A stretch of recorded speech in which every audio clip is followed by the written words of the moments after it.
Welcome to Trinity Buoy Wharf.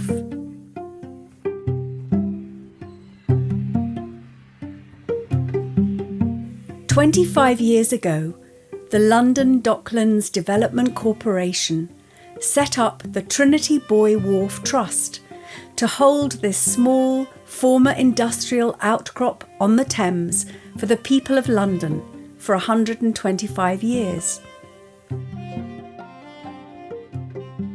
Old buildings were given new life, with the area developing into a centre for arts and culture.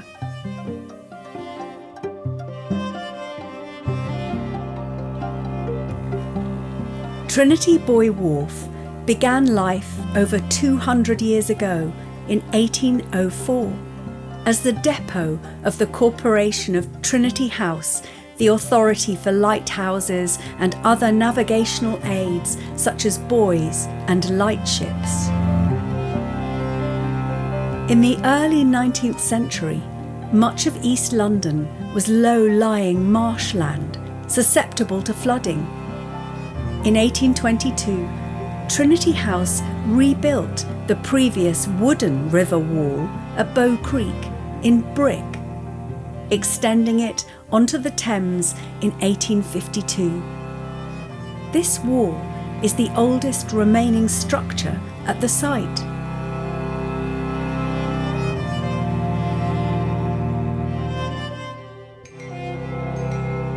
After the electrician's shop, the next oldest building remaining at Trinity Buoy Wharf is the Chain and Buoy Store. Built in 1864, it was used, as the name suggests, for storing iron mooring chains for buoys and lightships, as well as large iron buoys.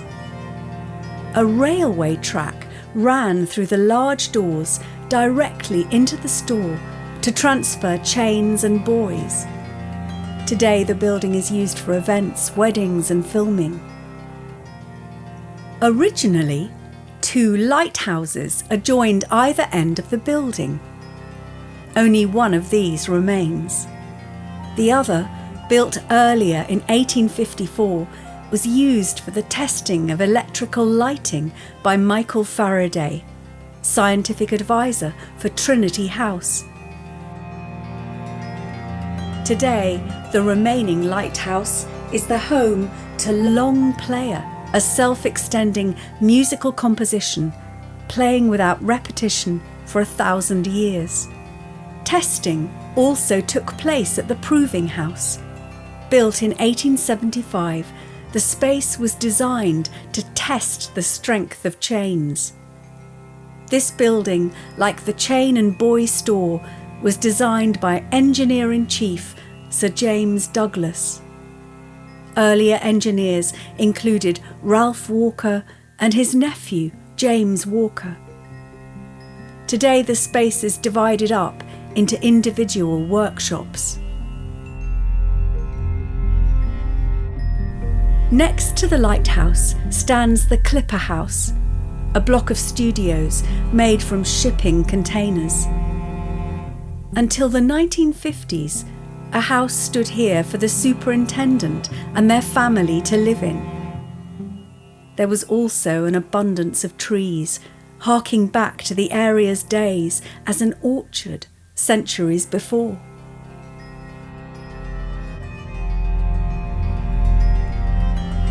During the middle of the 20th century, Trinity Buoy Wharf began to be used as a training centre for lighthouse keepers.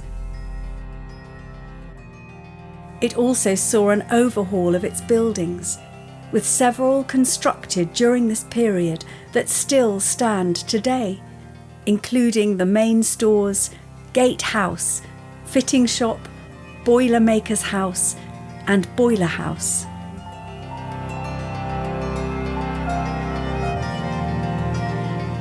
When Urban Space Management leased the site for redevelopment in 1998, the wharf had been closed for a decade. Over time, new life was breathed into old buildings, which now house tenants including the English National Opera, the Prince's Foundation and Faraday Primary School.